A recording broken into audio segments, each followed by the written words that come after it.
Hello and welcome to this very special interview here on Money Paathshaala. Joining me today is Aditi Nayar, who is a veteran economist. She's been tracking India's economy for close to 2 decades. She is the chief economist and head of research and outreach at ICRA, someone who is deeply admired for her commentary on the economy. Thanks very much, Aditi. The economy has been in focus, is in focus. I'm looking forward to this conversation with you after quite a while, actually, and I do hope we speak more often because people would love to hear how you simplify, the economy for the common person. So my first question to you: how is the economy currently looking to you? Because the stock market commentators seem to believe that things are very, very good there on the economic front. But what is your own view and what kind of growth are you penciling in for FY24? Thanks a lot, Vivek, for a very generous introduction.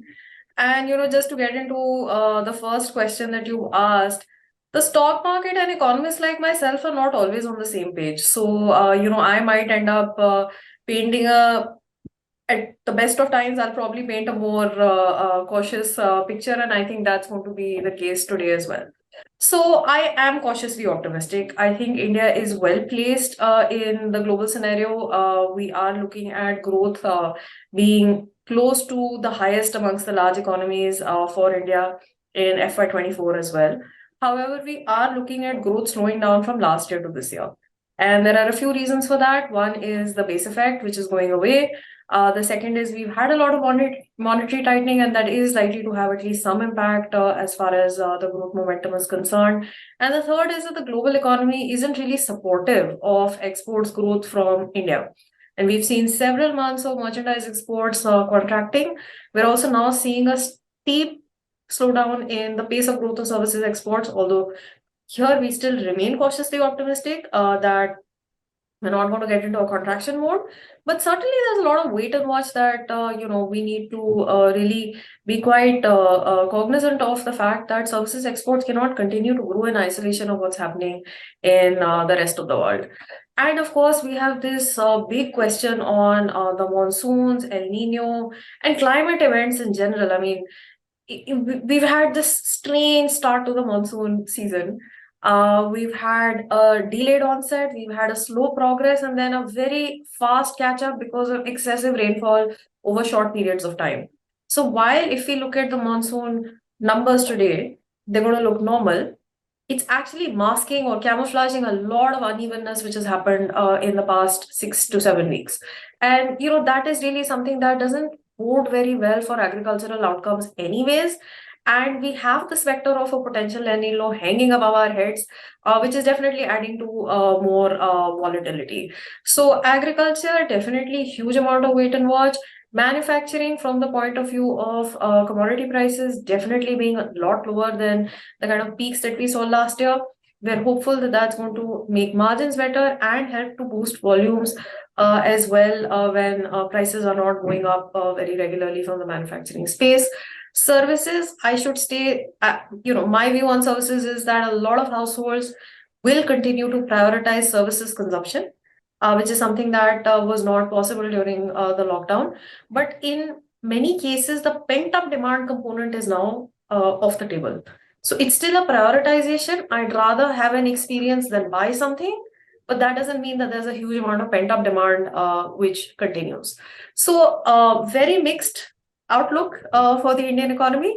But overall, I would still categorize myself as cautiously optimistic, maybe not as optimistic as the FIIs that have pumped in a huge amount of money in the last 4 months, or the stock markets in general, but definitely I would call myself cautiously optimistic. So I was reading this report that you put out in May, where you talked of a 6% FY24 economic growth. Are you sticking to that or have you changed your view?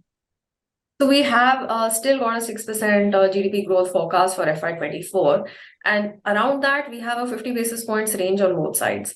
Downside from the agri-related risk that I was just talking about, and an upside of 50 basis points if government capex kicks off early from both the center and the states, and is effectively, now it's a little late to say early, right? We're already in Q2, but if it's less back-ended than last year, then that definitely is something that could actually bring in that virtuous cycle that we see in the investment activity. So we are looking at a range, I would say, of 5.5 to 6.5%, but the baseline expectation is still that it's going to be 6%.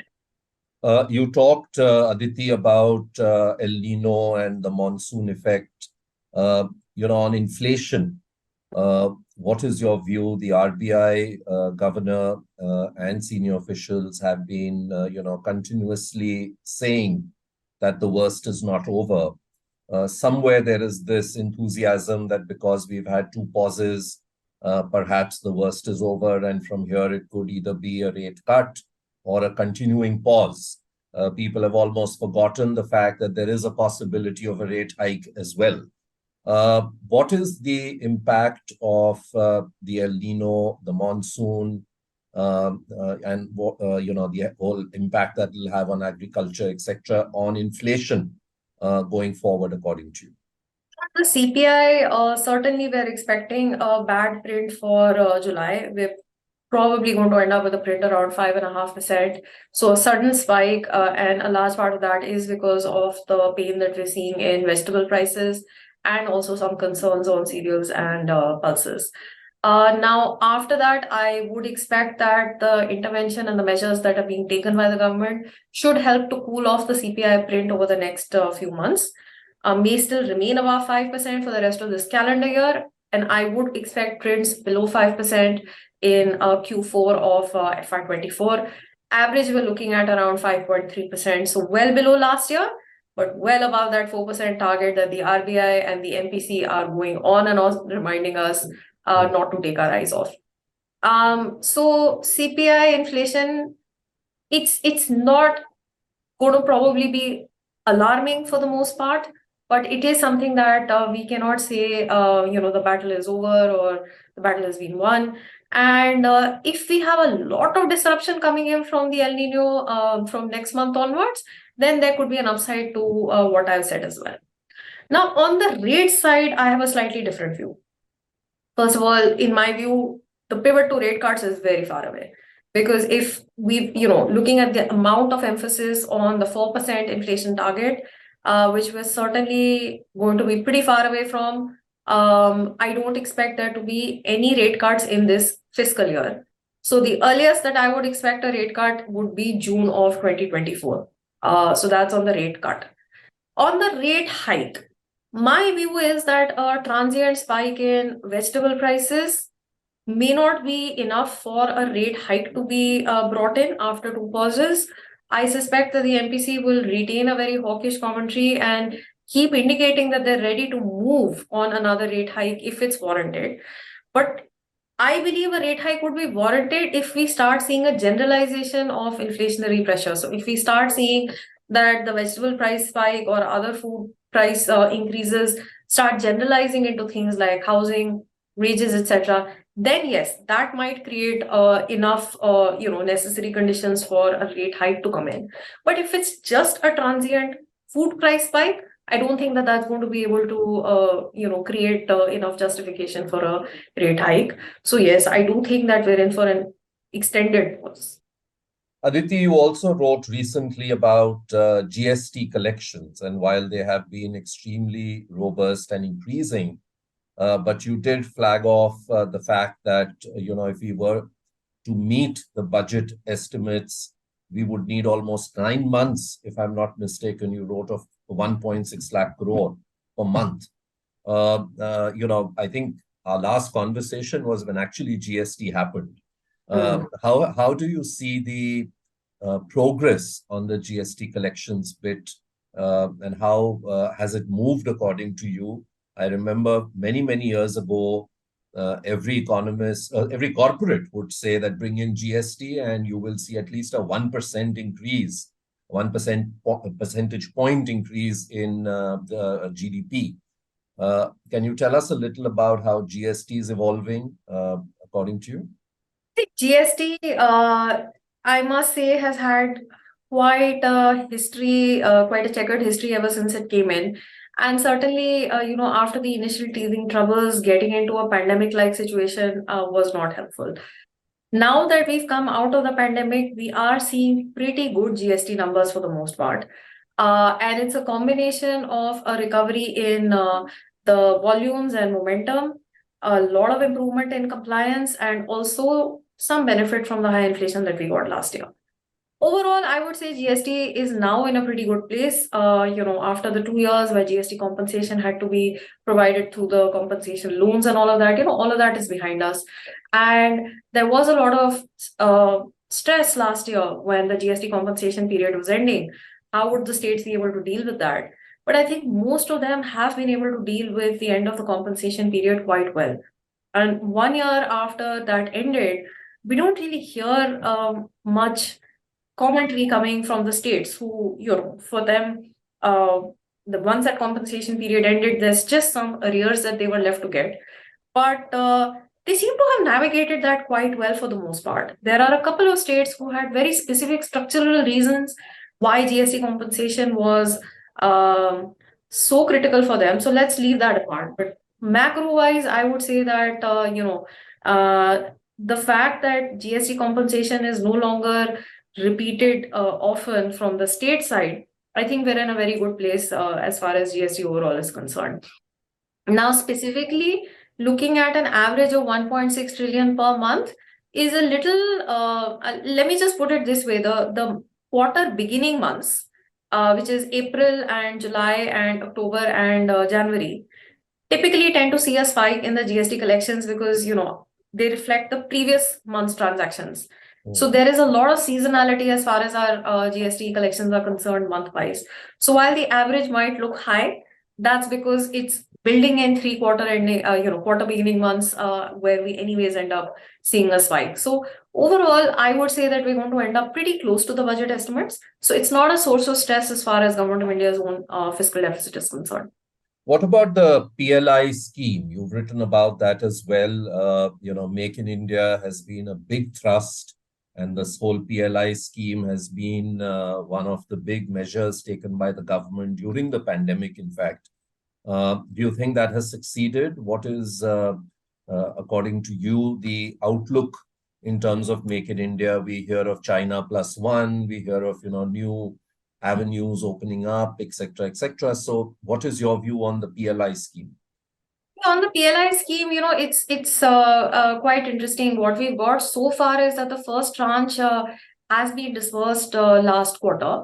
And while on out of a total of 14 sectors, 8 sectors have received the disbursements under the PLI. But sectors with more than 60% of the total outlay are still at an initial stage of production. And out of the total capex that was expected to be incurred by corporates under the PLI scheme, only a small amount has actually been invested as of March of 2023.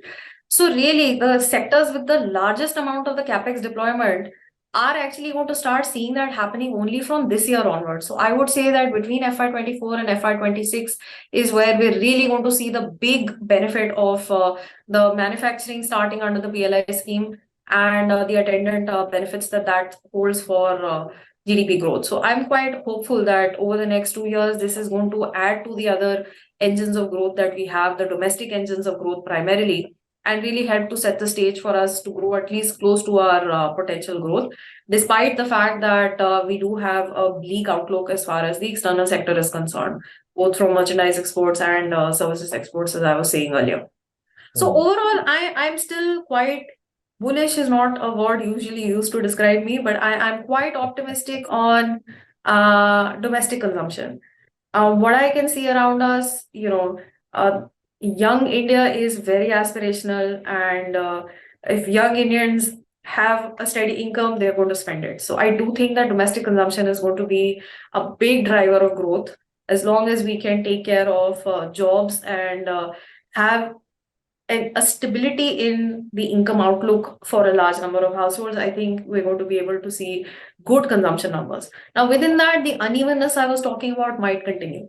So people would have phases where, one type of consumption is prioritized versus another. And as I was saying earlier, we still think that services will get a lion's share of wallets in the current period. And maybe I'm showing a little bit of an urban India bias over here, but I certainly do expect urban Indians to have a pretty reasonable consumption growth this year.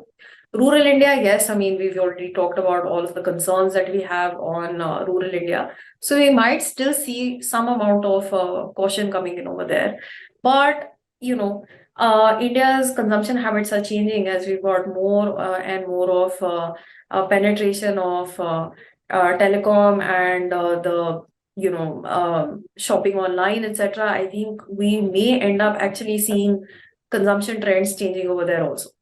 5 or 10 years back, if you would have told me, oh, the harvest will be very good, the first thing I might have done would have been to change my gold import estimate for the year.